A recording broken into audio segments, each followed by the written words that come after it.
Evangelio de nuestro Señor Jesucristo según San Juan. Jesús dijo a sus discípulos: El que recibe mis mandamientos y los cumple, ese es el que me ama, y el que me ama será amado por mi Padre, y yo lo amaré y me manifestaré a él. Judas, no el Iscariote, le dijo: Señor, ¿por qué te vas a manifestar a nosotros y no al mundo?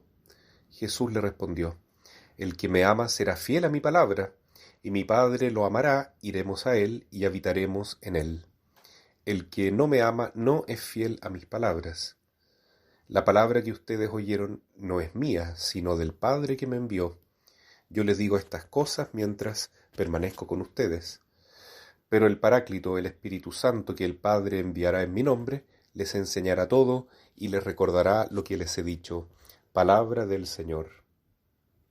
El Señor le ha explicado a sus discípulos que recibirlo a Él consiste en creer verdaderamente. Tener fe es acoger a Cristo en nuestra vida.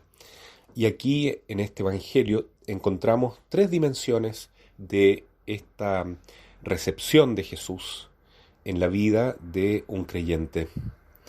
En primer lugar, dice el Señor que quien me recibe a mí cumple la voluntad de mi Padre, encarna en su propia vida la voluntad de Dios y de ese modo logra un gran premio, un gran regalo, y es que Jesús se manifiesta a esta persona que tiene fe verdadera, porque la fe verdadera no es sentimental simplemente, sino hacer la voluntad de Dios.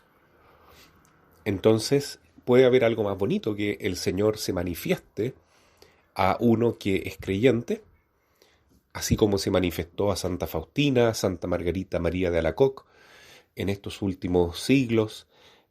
Después de su resurrección en forma inmediata se apareció y se manifestó a sus 12 apóstoles, primeramente a la Madre Santísima, a las discípulas piadosas y santas, y a tantos hombres con fe como San Matías. Y a lo largo de la historia Jesús se ha manifestado a todos los hijos de Dios que tienen esta fe humilde y obediente, porque la fe consiste, en primer lugar, en hacer la voluntad de Dios. Es crucificar el propio capricho y poco a poco ir encarnando todo lo que Dios nos pida, aunque sea muy doloroso tener que podar aspectos de nuestra vida. En segundo lugar, después de la pregunta que hace Judas Tadeo a Cristo, ¿por qué tú te manifiestas a nosotros y no a todo el mundo?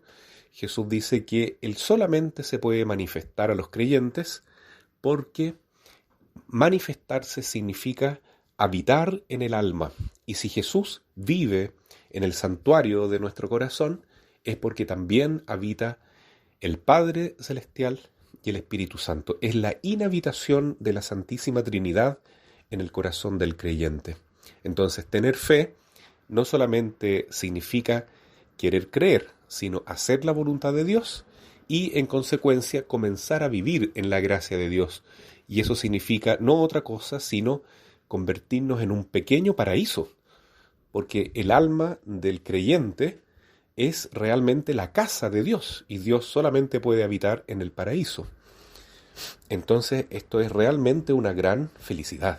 Es la bienaventuranza mayor que se puede alcanzar en este mundo, la santidad. No es otra cosa que convertirse en morada de Dios.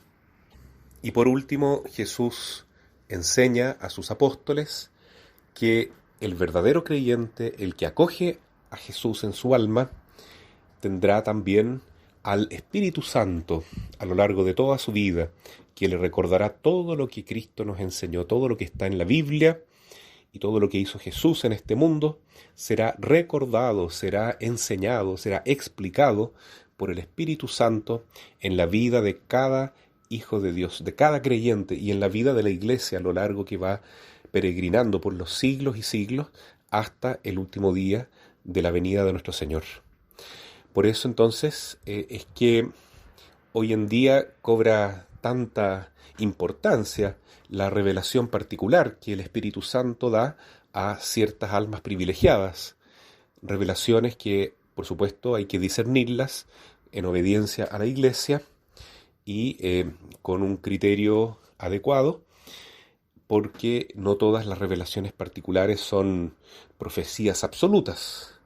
Pero hoy en día, para poder entender bien lo que está inscrito en el Apocalipsis y en algunos mensajes escatológicos de Jesús, se hace muy necesario atender a la revelación particular de ciertos videntes. Digo de nuevo, reconocidos por la Iglesia, por ejemplo, los 3 pastorcitos de Fátima o Santa Bernardita de Subirú en Lourdes.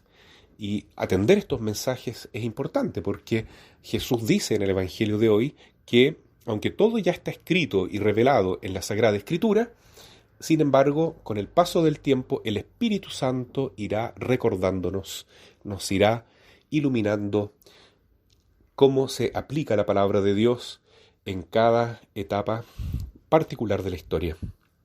Entonces, el Espíritu Santo nos sigue iluminando, nos habla a través de nuestra Madre María, nos habla a través de personas que Él escoge, generalmente almas muy humildes, por las cuales nos va dando mensajes concretos, circunstanciales, por estos tiempos tan especiales que estamos viviendo. Tiempos en que se ve claramente que hay una gran apostasía, es decir, un gran alejamiento de Dios dentro de las filas de la misma Iglesia, y que cuesta mucho, pero mucho vivir lo que Dios quiere cuando Satanás ha implantado aparentemente un reinado absoluto en medio del mundo.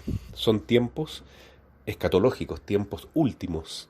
Por tanto, más que nunca necesitamos escuchar la voz del Espíritu Santo e interpretar las situaciones que estamos viviendo en el día a día de acuerdo a lo que son realmente signos de los tiempos que nos llevan a vivir no de temor, sino con una conciencia permanente de conversión, de arrepentimiento, porque queda poco tiempo para el día de nuestra muerte, queda poco tiempo para las grandes transformaciones que tiene que vivir la Iglesia, que tiene que vivir el mundo, porque hay mucho pecado y todo esto no va a quedar sin una gran corrección divina y sin una gran manifestación de la justicia de Dios.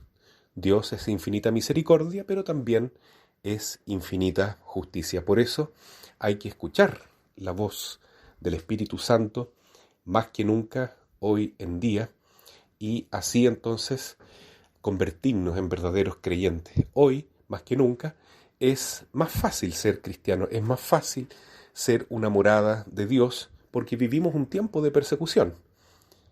Y cuando la Iglesia es perseguida es cuando surgen con más profundidad, también en mayor número, los santos, las personas que son mártires, que dan testimonio verdadero de la fe. Entonces, este es un tiempo de gracia, un tiempo en que realmente vale la pena acoger a Jesús y dejarlo todo para ser verdaderamente creyentes.